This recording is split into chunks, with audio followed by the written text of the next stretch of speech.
vous êtes ici aujourd'hui, c'est pour entendre et même pour voir de vos yeux une histoire qui se passe il y a très, très longtemps.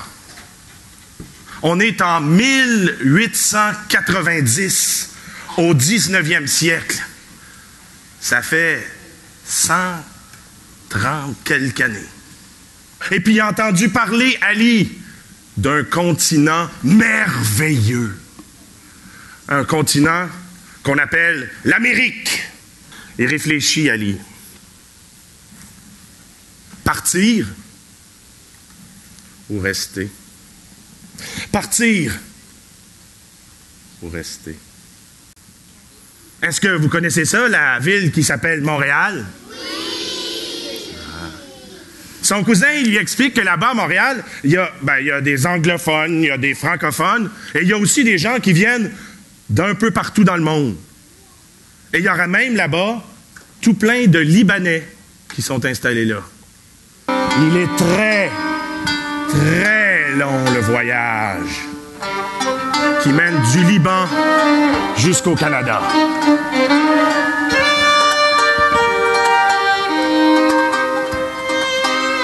Mais après plusieurs semaines, Ali arrive enfin à Montréal.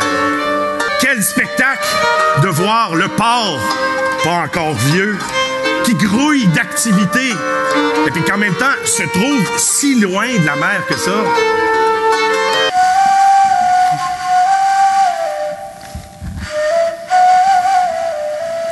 J'étais plein d'espoir en arrivant ici à Montréal.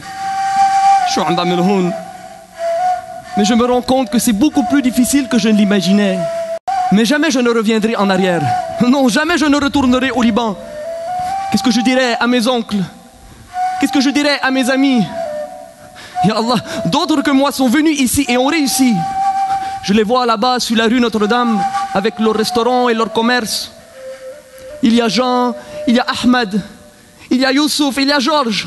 Ils réussissent, Yani, pourquoi pas moi? Ça donne une idée à Ali. Pourquoi lui, il pourrait pas faire ça, colporteur? Oui!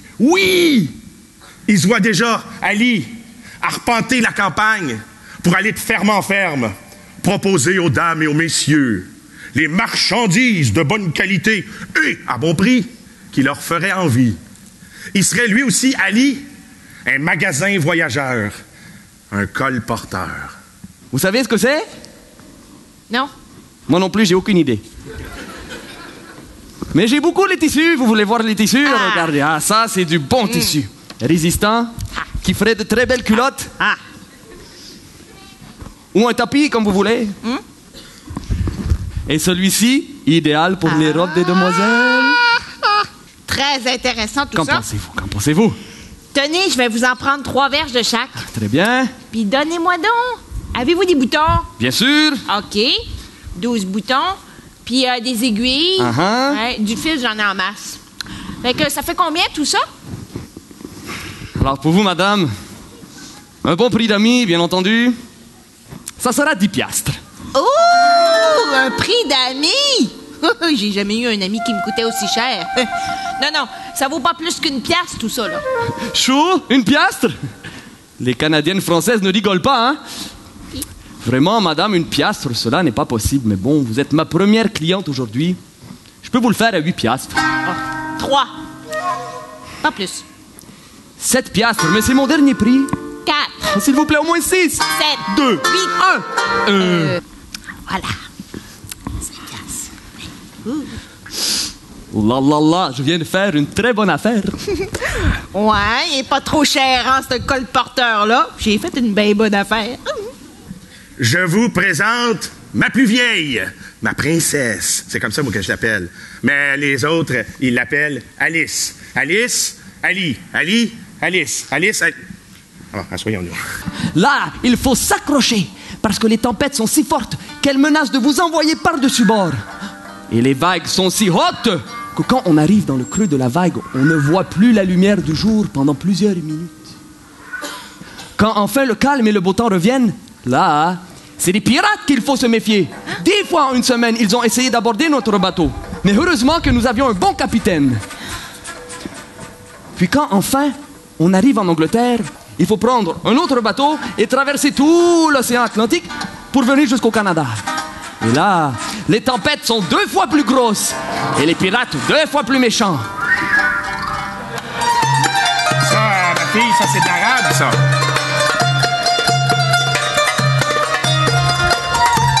Yalla, yalla, yalla!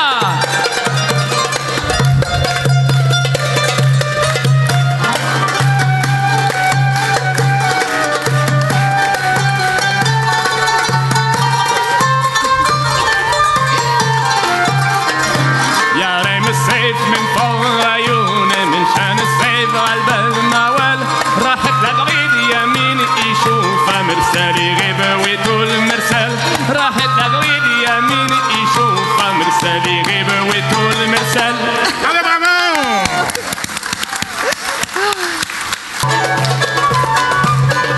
Hey, hey, hey, hey, hey!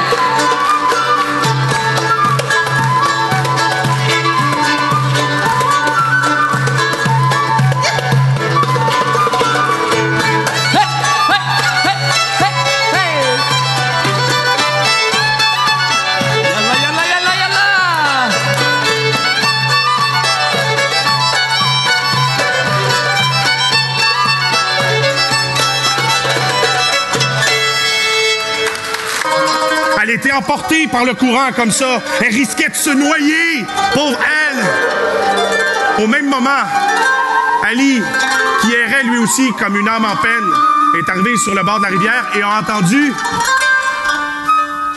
des cris. Il s'est précipité pour aller voir. Et puis c'est là qu'il a aperçu l'impensable. Son amour, Alice, emportée par les flots. Il a fait ni une ni deux. Il est sauté à l'eau pour aller la sauver. Il l'a ramené de peine et de misère sur le bord de l'eau, sur le rivage. Il est remonté. Et Alice était là, frigorifiée. Dans ce cas, monsieur le roi, la seule chose que je désire, c'est de marier votre fille. Vous m'avez dit de vous demander n'importe quoi. Je vous demande la main de votre fille. Non. Chose promise, chose due. J'accepte. C'est oui. Alice!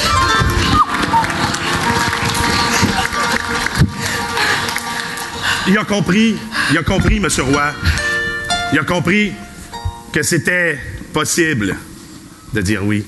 En fait, il a compris que malgré les différences d'origine, malgré les différences de religion, malgré les différences tout court, c'était possible de s'entendre et de réunir 2 personnes. Yalla!